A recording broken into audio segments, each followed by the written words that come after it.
My mom sent me an invoice for $467,000 on Mother's Day. She titled it, "Times What It Costs to Raise a Disappointment." Asterisk. And she didn't send it to me alone. She dropped it into a family group chat with 26 of our relatives. Every aunt, uncle, and cousin I'd ever avoided at holidays. I answered with a single photo. By sunrise the next day, 25 of those relatives had blocked her. The 26th was my grandmother. And what she did after that made everything I'd uncovered look like a warm-up act. My name is Maren Voss. I'm 32, a forensic accountant in Chicago. And this is the story of how I took apart my own family using nothing but paperwork and arithmetic. It started at 9 on a Sunday morning. My phone lit up on the kitchen counter. I figured it was a friend texting back. Instead, it was a notification from the Whitfield family circle, that sprawling group chat I'd muted months ago. My mother, Sandra, had uploaded a PDF. The file name alone made my chest tighten. Asterisk. The cost of raising a disappointment times was a mock invoice, itemized with the kind of detail that makes your skin crawl. Childhood braces, 18 years of grocery bills, electricity, water, even the community college tuition I'd scraped together myself while she flat out refused to help. The last line, the one that really got me read, asterisk, emotional damages for failing to land a high-earning husband, asterisk, and beneath that, in screaming red type, asterisk, asterisk, $467,000, asterisk, asterisk, her accompanying message demanded payment by Friday or permanent exile from the family. I should have broken down. That's what she wanted. Instead, something shifted into focus. The part of my brain that does this for a living kicked on. I'm a forensic accountant.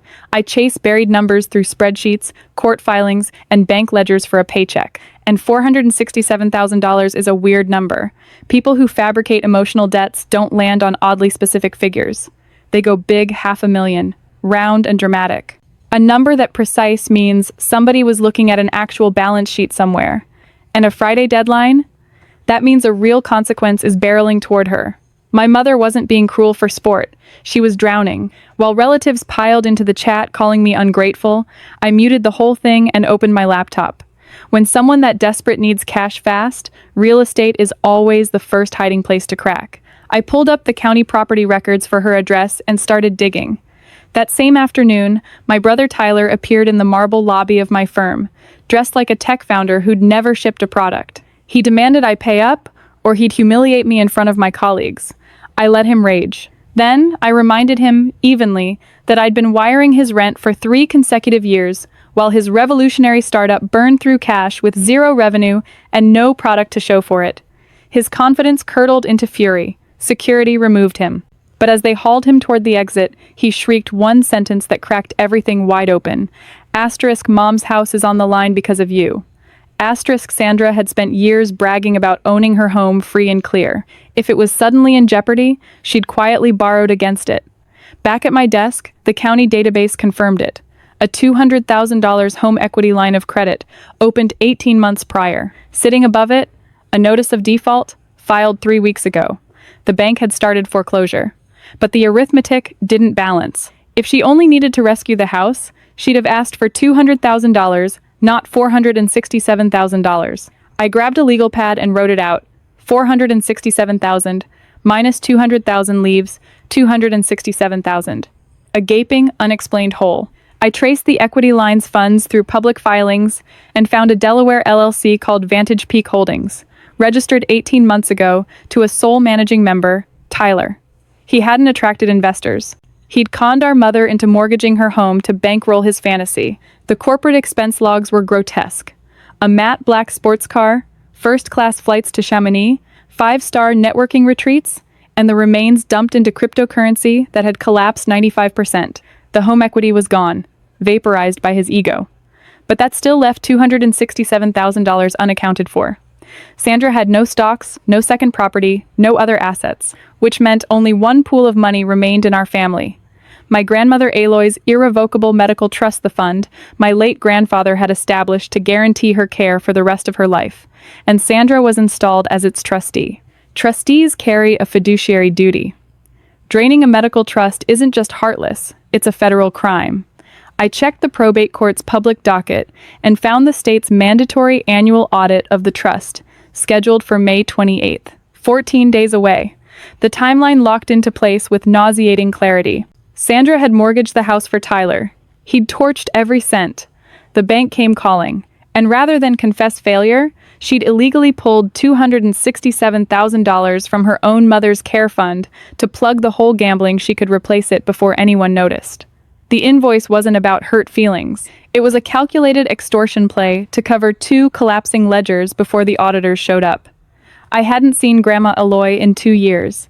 Sandra had quietly relocated her to a new assisted living facility and controlled every visit. I took a cab to the northern suburbs, talked my way past the front desk by mentioning the upcoming audit, and found my grandmother in a sunlit room, frail, but with eyes like flint. She wasn't angry to see me. She was relieved and frightened. Sandra had visited days earlier, weeping that the stock market had cratered and the trust was empty, that Aloy would need to move to a state facility within the week. It was rehearsed gaslighting, a cover story engineered to explain away the missing funds before the audit landed. I told her the truth. Sandra hadn't lost anything. She'd stolen it to rescue Tyler. And now she needed a lie to survive the next 2 weeks. My grandmother's fear hardened into something cold and lethal. She reached into her dresser and pulled out a manila envelope she'd been hiding bank statements Sandra always tried to confiscate after making her sign acknowledgement forms. But Aloy had learned from my grandfather one unbreakable rule: never destroy financial records. Inside was the smoking gun, a wire transfer authorization. In Sandra's handwriting, moving exactly $267,000 from the trust to an offshore account in the Cayman Islands. Beneficiary: Vantage Peak Holdings. And at the bottom, my grandmother's signature, forged. Felony forgery stacked on top of felony embezzlement. We made a plan. Aloy would play along, pretending to believe Sandra's story, while I photographed every document into an encrypted file. That evening, Sandra escalated in the group chat, announcing a mandatory family intervention at an upscale steakhouse. That Friday, the same deadline from her invoice, threatening to formally disown me if I arrived without a check. I RSVP'd without a syllable of protest. She had just selected the exact battlefield I needed. Friday night, I dressed like an executive entering a boardroom, not a daughter walking into an ambush. The private dining room held all 26 relatives around a long table, one empty chair waiting at the far end like a witness stand. Sandra sat at the head in a black dress of theatrical mourning. Tyler lounged beside her, smug. I sat down, met her eyes, and said, "Good evening, Sandra. I'm here. Let's begin." Using her first name was deliberate. A gasp moved through the room. She launched into a performance of maternal sacrifice and filial betrayal. The family joined in like a chorus. Aunt Diane clutching her pearls. Uncle Frank bellowing that I owed her everything. Cousin Holly calling me a disgrace. Tyler stood and threatened a lawsuit for elder abuse, demanding I drain my savings into a trust for the very woman quietly robbing us all. I let them scream for 5 full minutes. I needed every one of them fully committed to the fiction before I buried it. When Uncle Frank finally demanded an answer, I said, calmly, that I wouldn't be writing a check to bankroll a woman facing federal prison for embezzlement. Then, I unlocked my phone and sent one image to the group chat. 26 phones buzzed simultaneously. The picture was a forensic collage, the bank's default notice with the $200,000 balance circled in red. Below it, the wire authorization showing $267,000 routed from Aloy's trust straight to Vantage Peak Holdings, the forged signature at the bottom. And in the center, the math laid out in electric yellow. Asterisk, asterisk, 200,000 plus 267,000 equals 467,000, asterisk, asterisk, the exact figure from her invoice. The room transformed in real time. Uncle Frank, a secondary beneficiary who recognized those routing numbers by heart, went paper white. Aunt Diane's hands trembled as she read. I stood, straightened my jacket, and told them plainly. Sandra had mortgaged her home to fund Tyler's shell company. He'd incinerated it on cars and crypto. When the bank came, she'd forged her own mother's signature to steal $250,000 more, all to buy herself out of an auditor's path 2 weeks away. Tyler, sweating through his shirt, instantly threw his mother under the bus, swearing he never knew where the money originated. Sandra shrieked that the documents were fabricated, that I'd weaponized my profession to frame her. Nobody was listening anymore. Uncle Frank was already reading routing numbers aloud, confirming they matched his own trust statements. I turned and walked out through the double doors, leaving them to tear each other to pieces. In the car, I watched the group chat empty in real time. Uncle Frank left first. Then Aunt Diane. Then, cousin after cousin, each departure accompanied by a parting grenade and an instant block across every platform. Within 20 minutes, the chat that had spent a week torturing me had collapsed from 26 members to 3: Sandra, Tyler, and me. I left the group, blocked them both, and only then noticed that Grandma Aloy had never posted a single angry word and had never left the chat. Because you don't block the number of someone you're actively suing into oblivion. The legal avalanche hit that weekend. Aloy's attorney filed an emergency injunction stripping Sandra of her trustee status, then delivered the forged documents directly to federal prosecutors. Because the stolen funds had crossed into a Cayman Islands account, it became a federal wire fraud case overnight. By Monday, Tyler's accounts were frozen, his crypto seized, and his sports car impounded as an asset purchased with stolen money. Because Aloy had co-signed the original mortgage decades earlier, her lawyers slapped an immediate lien on the house. With federal charges mounting, the bank abandoned all patience and accelerated foreclosure. Sandra was facing eviction and a mandatory minimum sentence for elder financial abuse and forgery, with no manipulation left in her arsenal. Days later, she called from an unrecognized number, sobbing that agents had seized her computer, that Tyler was sleeping on her couch with nothing left, begging me to hire a lawyer and convince Aloy to drop the charges. I listened to the entire voicemail without a tremor of guilt, deleted it, blocked the number. She wasn't sorry for what she'd done. She was sorry she got caught.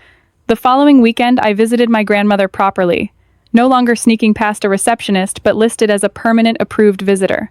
She poured tea from a silver service and told me the courts had frozen every account. The embezzlement charges were advancing. Her trust was secure at last.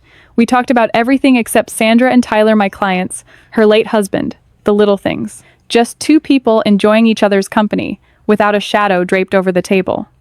For years, I'd been the designated scapegoat in a family built on manipulation, conditioned to believe love was a debt I could never fully repay. But I'd used my own skills, my own numbers, to burn that structure to the ground and walk away unscathed. Sometimes the heaviest bills handed to you are the ones you never actually owed. And the only way to settle them is to stop paying and start auditing. 1 week after the raid, my receptionist buzzed to say my family was in the lobby, calling it a life or death emergency. I let them up. They shuffled in, unrecognizable. My brother hollowed out inside an oversized sweater. My parents aged and threadbare. He begged for money to fund his own defense and theirs. My father stammered apologies. My mother absurdly claimed she'd always suspected him. Then came the real ask. They had nowhere to live and wanted my spare room. I felt nothing. Not anger, not longing, just a clean, quiet emptiness where decades of craving their approval used to sit. I slid a single invoice across my desk, my standard consulting fee, for the hours I'd spent untangling their fraudulent mortgage. You made your choices, I told them. You chose the illusion. You chose him. I suggest the shelters. I hear they build character. I called security and had them escorted out. I didn't watch as the glass doors closed behind them.